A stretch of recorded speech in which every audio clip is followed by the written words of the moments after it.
when I least expect it, I'ma meet my match. Hey y'all, welcome back. So as you can see, this video is just about me having my surgeries a couple weeks ago. I actually had both surgeries just days within each other, and I just want to take you all along for the journey. And this is just some pretty scenery outside of the hospital, and then it's going to be me. This is me taking the elevator down from the parking deck to the walkway to get into the hospital, and then me just walking into the hospital, me in the waiting room.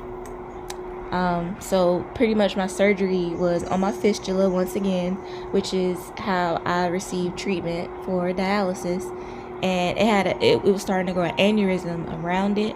So what they're going to do is, in these two surgeries, the first surgery, they're going to actually go in and open it up because it was starting to narrow, which means it was starting to close. And once that fistula closes, it can't be used anymore. So that's, like I said, that's what the first surgery is. They go in and balloon it. The second surgery that you're going to see later on in this video is actually going to be them cutting the aneurysm out the top of my arm, which is that site around it where it's like bulging like a ball, and they're just going to cut that out and sew my skin together there. And I'll also probably have to have a third surgery since I have two aneurysms, one at the top of my fistula and one at the bottom. So I'm still just walking and doing more walking. Once I get inside, I had to go down to admissions where you'll see the sign up there in the ceiling. I had to go right there where that sign is there and check in. And I think I was waiting maybe 10 minutes total. And I just wanted you all to see this mural they had on the wall, which was made up of a bunch of smaller pictures. And I thought that was so cool.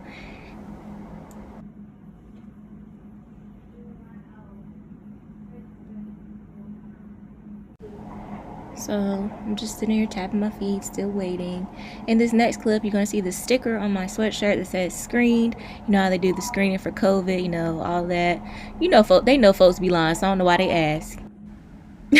But not me, though, because I actually had to be tested for COVID in order to even have these procedures done.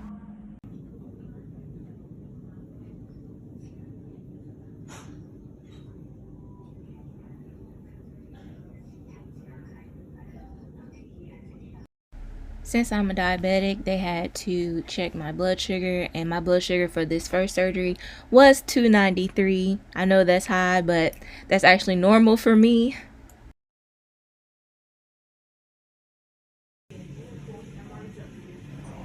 This is the heart rate monitor that goes on your finger, and then these are the socks that they give you, and then a little patient belongings bag. You can put all your belongings in the bag and write your name on it.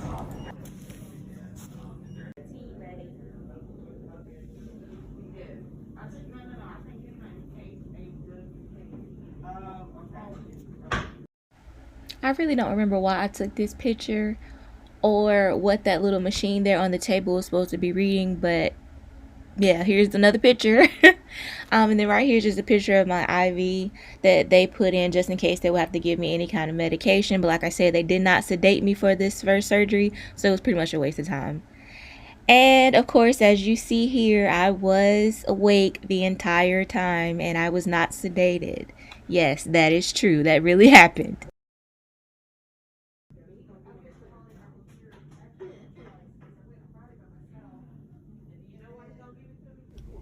And now they just have me waiting and waiting and waiting.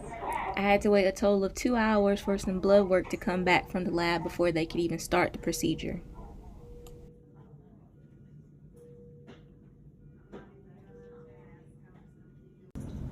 It is now finally 11 o'clock and I finally got the results back from the lab, so we could go on ahead and get the procedure started.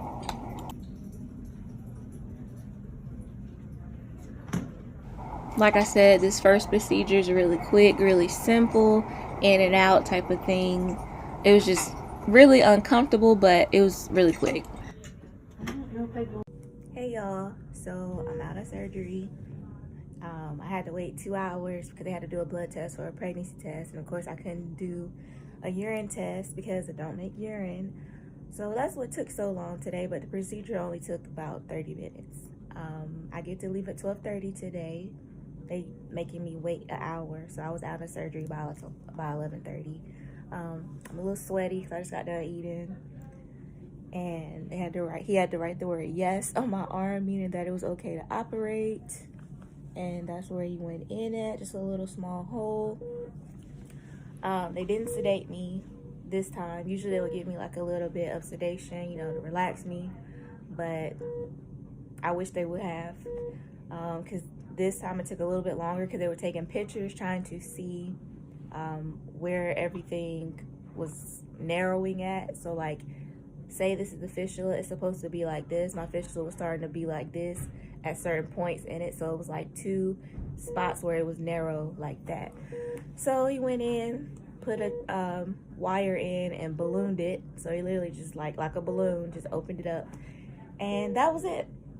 But yeah, I'm sweaty because I just got done eating, because I tend to sweat and cough when I eat. They gave me a little tray, which I'll show y'all in the video, later in this video. I'll probably make that like the next clip, I don't know. But so now I'm just waiting for the doctor to come so we can talk about scheduling my next surgery to get the little scabs cut off there. So he wants to schedule me for Monday, but we will see. But like I said, when he comes in, then we'll talk about it. So yeah, stay tuned, and I'll let you all know when they let me know. Bye. After surgery meal, turkey sandwich, lettuce, Teddy Grahams, pretzels, applesauce.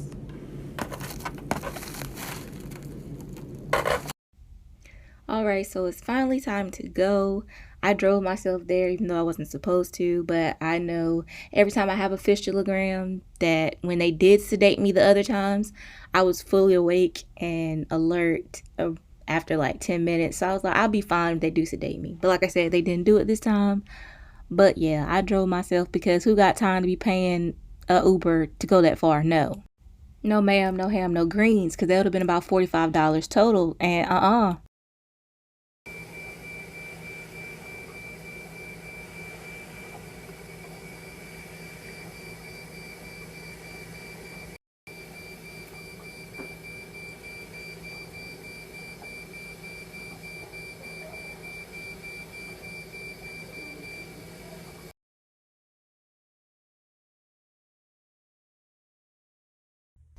So right here, I was 2 days post-op, and I just wanted y'all to see how tight my stitches were. That was so very uncomfortable. That's where all my pain was coming from, with those stitches right there. I was so glad when they finally dissolved. And as you can see, my arm is bulging, and that's what the next surgery is going to take care of. So I know how I said the doctor was supposed to come in and we were going to talk about scheduling my next surgery for the following Monday. Well, he never did come in. Somebody actually just called me and we scheduled it that way.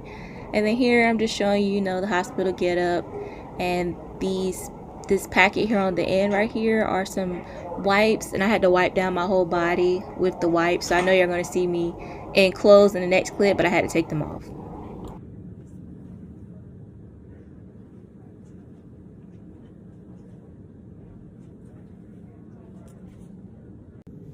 So here I have a catheter in my hand. You see that little bit of blood there? It's because the nurse was trying to get blood back through the IV for another blood test, but it was not successful. That was all the blood that actually came back out.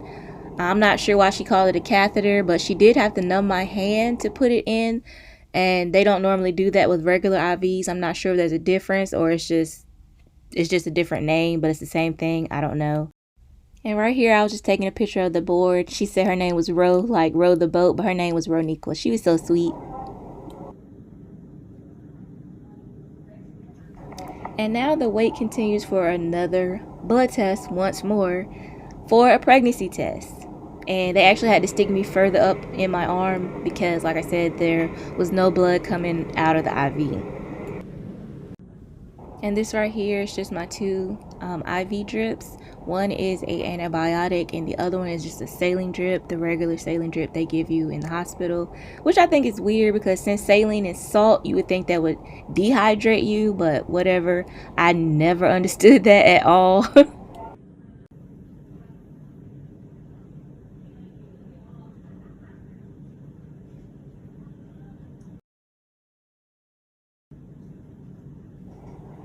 And you guessed it, I'm still waiting. I have been at the hospital since 8 o'clock, and you see what time it is.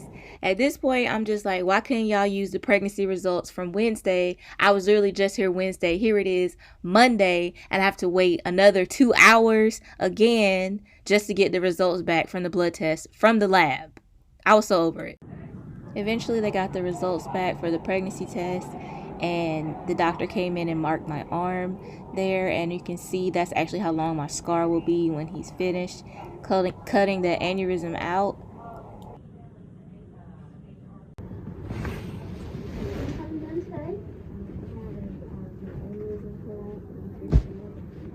Who's doing that for you? You got his name, Dr. Hawkins. Dr. Hawkins. Okay. And have you seen Dr. Hawkins already? Yes. Okay, just go down here. Nice. Alrighty, dear. Well, again, my name is Meredith. I'm going to be part of your anesthesia team, getting you nice and sleepy and helping you wake up once we're all done. Have you spoken to your anesthesiologist already, too? Any questions about how we're going to get you nice and sleepy for this procedure? Alright, great. Relax that arm down. Make sure you're inside here in the bed. Just so when you moved over to your bed, you feel like you're getting real tangled up otherwise, okay? Alright, lean on back there. Now I've got a couple stickers for you. Anything to eat or drink since midnight? Any medication allergies, any allergies in general that you're aware of? Anything loose, missing, removable in the mouth? Any jewelry, anything else that's removable? Hi! Are you mine? Doing alright? Yes. Alright, I'm gonna allow y'all to Sure. Is that okay? Yep, that's good. And then after that, this is just the nurse putting the heart monitor on me, and that was it. Then we went on to Captain D's. I didn't get a whole lot of footage for this surgery because they did sedate me, so I wasn't able to pretty much work my phone. So I didn't have like I said, I don't have a lot of footage from this second surgery, but this is me immediately after surgery. Once I got home, still had the writing and all my wristbands and everything on. He actually drew a little smiley face there on my arm with his initials and the word yes, to confirm that that was the arm that he was going to operate on. As you can see, there's my scar and it's completely flat. And then the next day, it's just me in dialysis, the usual, you know. Still had to go, even though I just had surgery again, and that's it. I want to thank you all so very much for watching. I hope this wasn't too boring or too disgusting. If you have a weak stomach, I'll try to do a surgery update as far as my incision healing and when my third surgery will be to get my second aneurysm cut out sometime soon. Bye.